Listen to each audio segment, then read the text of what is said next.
Welcome to my channel. ఈరోజు మీ ముందుకి బైబిల్కి సంబంధించిన పార్ట్ 3 బైబిల్ క్విజ్ మీ ముందుకు తీసుకొచ్చాను. మరి మీరంతా సిద్ధంగా ఉన్నారా?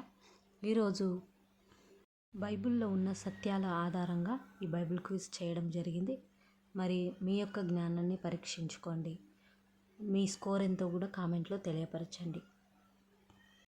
ఆఖరిలో ట్రిక్కీ బోనస్ ప్రశ్న ఉంటుంది. మొదటి నుంచి చివరి వరకు చూడండి. మొదటి ప్రశ్న, లేఖనమంతయు దేని వలన కలిగినదని 2 తిమోతి 3:16 చెబుతోంది. ఆప్షన్ ఏ మనుషుల జ్ఞానం, ఆప్షన్ బి దేవుని ప్రేరణ, ఆప్షన్ సి రాజుల ఆజ్ఞ, ఆప్షన్ డి ప్రవక్తల ఊహ.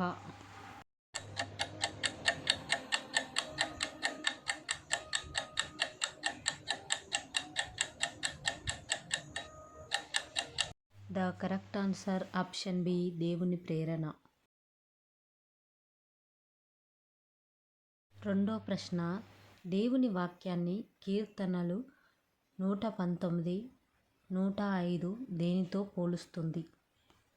ఆప్షన్ ఏ అగ్నితో, ఆప్షన్ బి వర్షముతో, ఆప్షన్ సి దీపముతో మరియు వెలుగుతో, ఆప్షన్ డి ఖడ్గముతో మాత్రమే.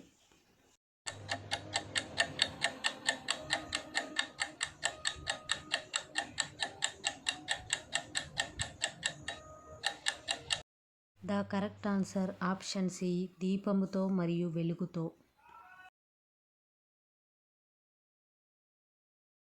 మూడో ప్రశ్న, యేసు మాటల ప్రకారం మనిషి కేవలం దేని వలన జీవించాడు?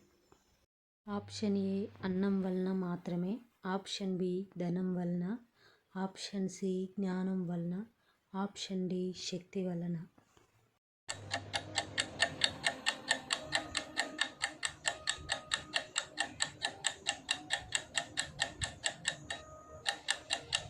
ద కరెక్ట్ ఆన్సర్ ఆప్షన్ ఏ అన్నం వలన మాత్రమే.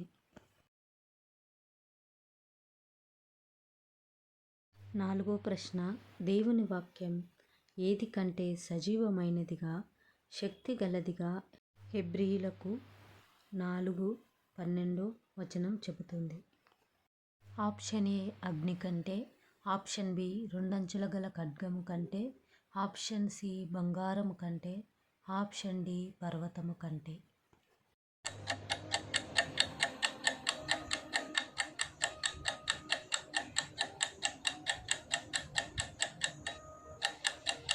The correct answer option B రెండంచుల గల ఖడ్గము.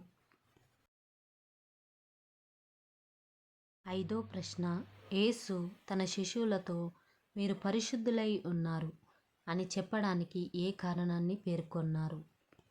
ఆప్షన్ ఏ వారు ధర్మశాస్త్రాన్ని పూర్తిగా పాటించారు, ఆప్షన్ బి వారు ఉపవాసం చేశారు, ఆప్షన్ సి తాను చెప్పిన మాట వలన వారు శుద్ధులయ్యారు, ఆప్షన్ డి వారు యాజకులు కావడం వలన.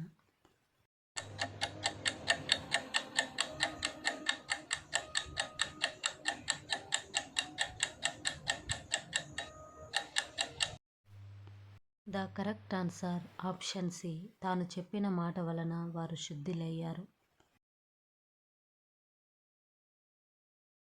ఆరో ప్రశ్న, దేవుని వాక్యాన్ని విని దాని ప్రకారం చెయ్యనివాడు ఎవరితో పోల్చబడ్డాడు?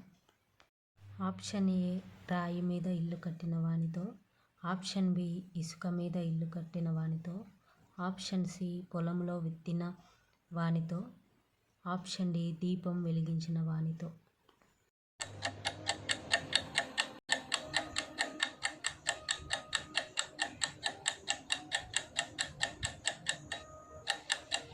కరెక్ట్ ఆన్సర్ ఆప్షన్ బి ఇసుక మీద ఇల్లు కట్టిన వానితో.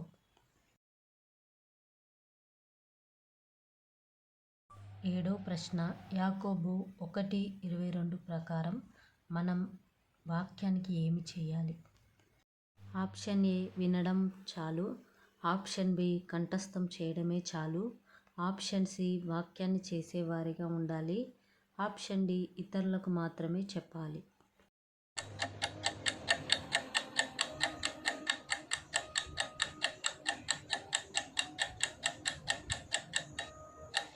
The correct answer option C, వాక్యాన్ని చేసేవారిగా ఉండాలి. 8వ ప్రశ్న, కీర్తనలు 119:11 ప్రకారం కీర్తనకర్త దేవుని వాక్యాన్ని ఎక్కడ దాచుకున్నాడు? ఆప్షన్ ఏ తన ఇంటిలో, ఆప్షన్ బి తన చేతిలో, ఆప్షన్ సి తన పుస్తకములో, ఆప్షన్ డి తన హృదయములో.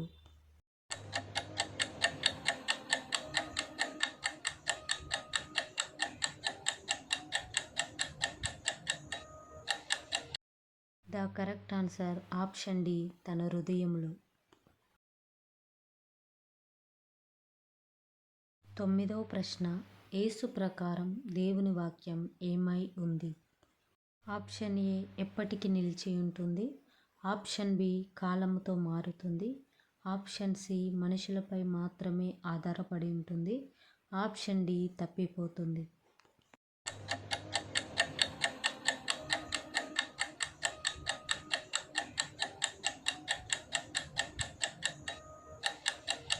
The correct answer option A ఎప్పటికీ నిలిచి ఉంటుంది. 10వ ప్రశ్న, యెషయా 40:8 ప్రకారం గడ్డి ఎండిపోతుంది, పువ్వు వాడిపోతుంది, కానీ ఏమి నిత్యం నిలుస్తుంది? ఆప్షన్ ఏ మనుషుని జ్ఞానం, ఆప్షన్ బి రాజుల అధికారం, ఆప్షన్ సి మన దేవుని వాక్యం, ఆప్షన్ డి భౌతిక సంపద.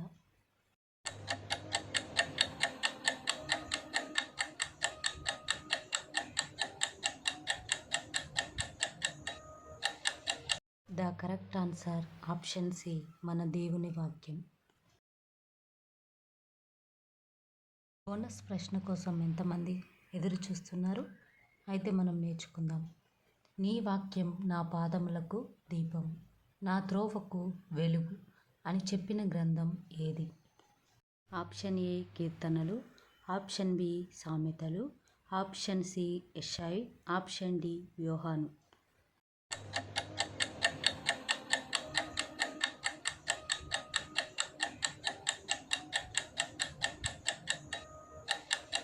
బోనస్ ప్రశ్న యొక్క సమాధానం మీరే తెలియపరచండి. మీకు ఒక క్లూ కూడా ఇస్తాను.